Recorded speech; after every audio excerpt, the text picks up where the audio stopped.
4 years after a financial advisor laughed at my goal of building $100 million company, I became a millionaire. When he told me that there was less than 1% chance of reaching my goal, I looked him straight in the eyes and asked, "What makes you think that I am not in that 1%? And I said that with full conviction because the books that transformed my mindset from a broke student to a millionaire were not just theory. They literally rewired my brain for that level of confidence for success. I was searching through books at home. I was a little bit of a bookworm. Plus, we didn't have internet and half the time no electricity. Georgia in the 90s and 2000s. So books were literally my only way of entertainment sometimes. So while searching through the books at home, I found this powerful classic called Think and Grow Rich by Napoleon Hill. I was 16 years old when I read it, and first I thought it was just this motivational fluff. But the more I read, I felt something click inside me. Now, at that time, I had vague ambitions. I knew that I wanted to do something important, something big in my life, but I had no idea what or how. And this book was kind of my roadmap or a treasure map that I could use as a guide. I was so fascinated that I read it 2 more times just to make sure that I didn't miss any important messages from the book. What made Think and Grow Rich so transformative for me was that it taught me that success isn't about luck or circumstances. It's about mindset and taking control.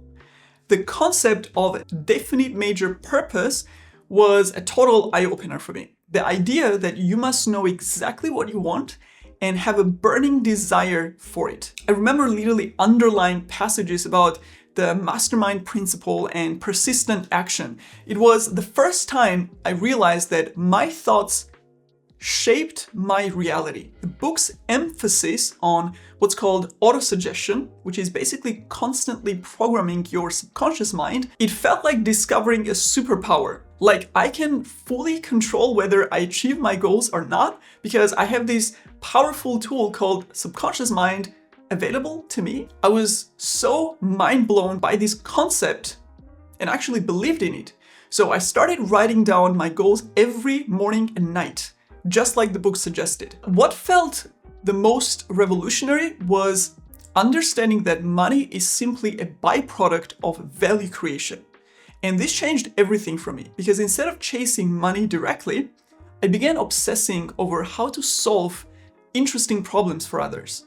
The book basically planted a seed that grew into a lifelong philosophy for me, that wealth comes to those who think differently and provide exceptional value. So at the end, it wasn't just motivational, it was a practical blueprint that resonated with something deep within me. I felt like I discovered a secret that most people around me didn't know, and I felt pretty special about it as well. So when I read it, it made me ambitious in a way that I never experienced before. It completely shifted my perspective. I didn't think about becoming one specific profession anymore, like becoming a doctor or lawyer.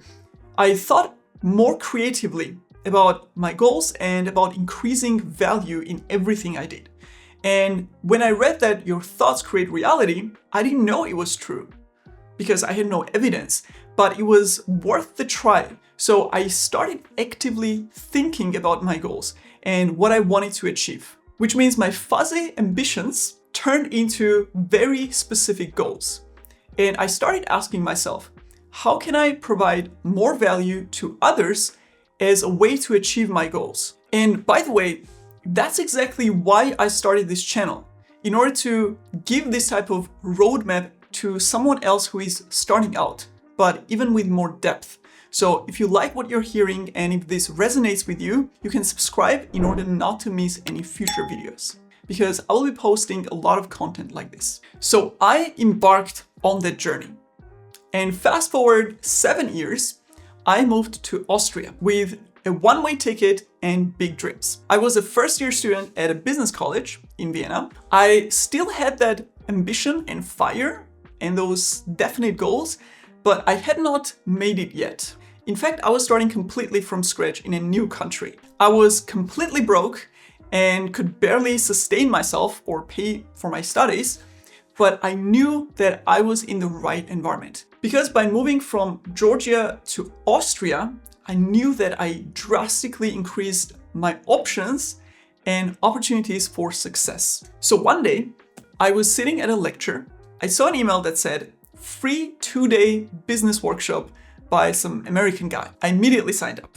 I thought, who knows who I meet there or what I'll learn, and it's free. So seems like a great deal. I remember nothing from that workshop's presentations and what the guy was presenting, and I didn't really make any serious connections either. But there was a book that presenter mentioned that literally shaped my future. It was Rich Dad, Poor Dad by Robert Kiyosaki. And I bought the book secondhand because I couldn't afford the full price. I read the book immediately. I thought deeply about every concept that the book explained, and I literally felt my mindset transforming while I was learning those concepts.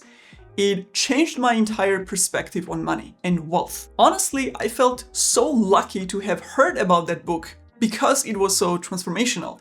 But that's exactly how you create luck, by going to random events and conferences, even when you don't know whether they will pay off or not. Now, why was it so transformational? What was in that book that literally changed my perspective? Well, as I said, I was already ambitious from Think and Grow Rich, but I had never thought about what happens after I make money. Think about this. There are so many athletes or even Hollywood stars who've made millions and are still not wealthy, which means they need to keep working in order to sustain their lifestyle because they haven't built the wealth to live off of. Or there are even few that actually have gone broke after making millions because they wasted their money and careers because they had zero idea of how to manage money. But there are also regular successful people who make hundreds of thousands per year, which is considered a pretty large income around the world, and still wait for a salary at the last week of the month to pay their bills. How is it possible to live paycheck to paycheck even when you have higher income? Like, I remember when I was an employee and having a pretty high salary, I had many colleagues who would spend the entire month's salary within 2 weeks. No budgeting, no setting aside or saving, basically zero money skills. And that always just surprised me. So from that book, I actually understood why that was happening. And I realized that building wealth requires strategy. You can't just do it blindly without any concrete plan. But more importantly, I learned that building wealth is not about making more money. It's about becoming financially free. And I also learned that making money and building wealth are two very different skill sets. The biggest learning for me was the fundamental difference between assets and liabilities. The definition was super simple, but also just eye-opening for me. So assets put money in your pocket, liabilities take money out of your pocket. Simple as that. So assets like rented out real estate gives you monthly income, or having shares in a business gives you dividends. And both assets appreciate in value at the same time while also giving you monthly income. But liabilities, on the other hand, like a mortgage on your own house, is costing you money. It doesn't give you any income, it's taking away from your income. Same with credit payments on your car or any expensive purchases. All of that costs you money from your income. So per definition, these are liabilities. And I realized that most people, even high-income professionals, were imprisoning themselves with liabilities that were masquerading sometimes even as assets. Like they would buy expensive homes with huge mortgage or luxury cars with steep depreciation and call them investments. Like I just bought a real estate investment, which is a super expensive house, simply because they didn't know the difference between asset and liability. And meanwhile, the wealthy people were quietly building asset portfolios that generated passive income in addition to appreciating in value. Now, I'm a very rational person, so seeing all this broken down into simple formulas and logical steps was like multiple light bulbs being switched on in my brain as I learned concept by concept from this book. So I sat down and made super simple calculations about my monthly expenses, my financial goals, and my wealth goals, short-term and long-term. And then I went and reverse engineered a strategy to achieve those goals. And alone, that simple process made those goals extremely realistic. Plus, in addition to that, I saw that each piece of the formula was like a lever that I could pull myself in order to control the outcome. Like I could decide to reduce my expenses, or I could decide to increase my future financial goals, and then I would see the numbers just rearranged. And that clarity and transparency of those numbers actually made the whole thing extremely realistic and attainable. Now, this was again a treasure map or a guide, so I still needed to execute on that, right? But as I said, when you have a clarity of where you are going and an outline of how to get there, you are much more motivated to even start on that journey versus if you have no idea where the destination is or even an outline of how to get there. Now, there was one thing clear from what I learned in the book, that real estate was the best asset and wealth building tool to get started. And what made real estate so compelling for the beginners like me was the power of leverage. Using a small amount of my own capital combined with bank financing to control a much larger asset. What I did was I planned out my next few years, and as soon as I started working and getting a regular salary, I started saving up every euro possible from my salary. And after 1.5 years of saving for the down payment, I bought my first apartment and rented it out immediately. And it wasn't even cheap. It was a new construction actually, small but beautiful apartment in a great location. And after the initial down payment that I saved up, the rent was basically paying the monthly mortgage and all the side expenses of the apartment. Plus, I think it was like 10 euros extra cash flow, which was ideal because it was appreciating and paying the mortgage every month without me paying any additional euro on top of it. Owning something like that for me felt amazing. But there was much more I knew I could do from this knowledge and the roadmap that I got from the book. The first step was to move from employee salary to building my own business by creating immense value, as I had learned from Think and Grow Rich. And by the way, I always knew that I would be an entrepreneur. I had my first company when I was 20. But this time, I knew that I could even use it as a vehicle to build wealth and financial freedom instead of just a way to build something and maybe make a little bit of money. So next to building business and trying out different ideas, I also started learning about taxes and company structures and long-term wealth creation strategies, how to make money work for you instead of working for money constantly.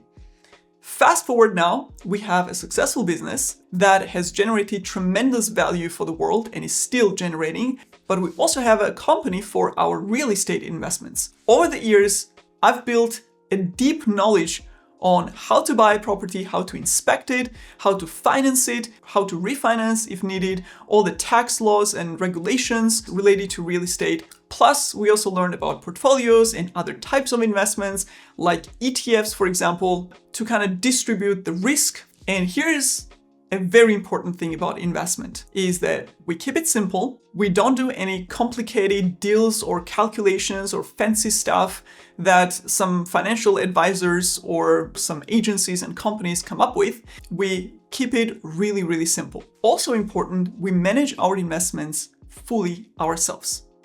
So simple investment types, simple ROI calculations, and an easy overview of assets. And I got all that knowledge from the book. So I didn't need any extra fancy, complicated advice, knowledge from other experts. And honestly, no financial advisor who tells some rubbish about managing your money while taking really large fees And when you need access to your own investments and own money, or you need to transfer it around or kind of shuffle it around, you need to ask them to do it because you don't have direct access to your own investment portfolio, which is absolutely crazy. So we manage all our assets and we keep it simple. And by learning for years and comparing and seeing and analyzing, is there someone who does it better, or are there any better approaches, we actually got confirmed that this is the right way of doing it, and every other successful person who has the best wealth building strategy does exactly the same. And I'm really happy that we didn't have to make those mistakes because I learned all of these basics and fundamentals from this book. Now, talking about financial advisors, let me tell you another story to give you a complete picture of how these two books taught me two very distinct skills that have perfectly complemented each other in making me successful. So we were having a free first consultation with this financial advisor. At that time, I was actually employed.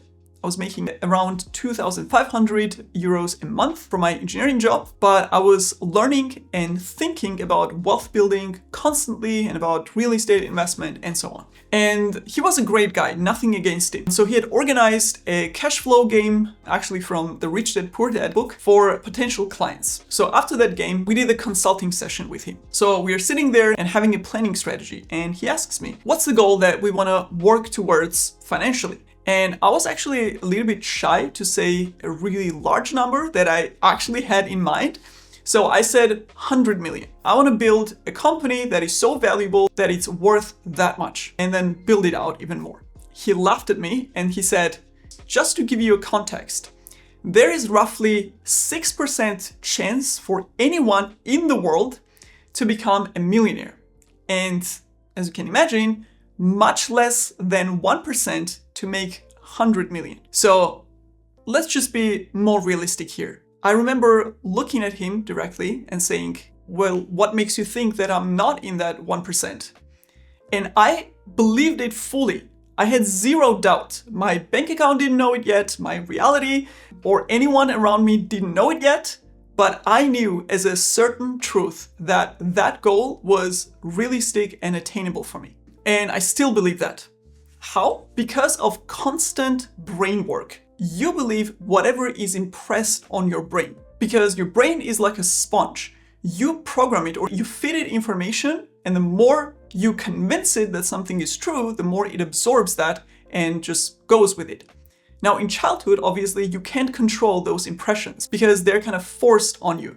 But as adults, when you start reading the right books, or you start meeting the right people and hear their stories, or you read stories of inspiring people, like role models that you can aspire to be like them. All these are these little powerful elements that teach you that you can also do it, that all of this is realistic for you as well. And this makes the wild goals that may seem absolutely impossible seem much more realistic for you after constantly thinking about this and developing your brain towards that. So the short answer is I got this from the books, from feeding my brain with all this knowledge and information. On one side, from seeing that it's actually possible, and on the other side, seeing that there are actual specific action plans to get there. 4 years after that conversation, I became a millionaire. And I have built a strong foundation for making it much bigger by creating even more value and by learning even more to achieve even bigger goals. And that's the power of believing in yourself and believing that you have your future under your full control.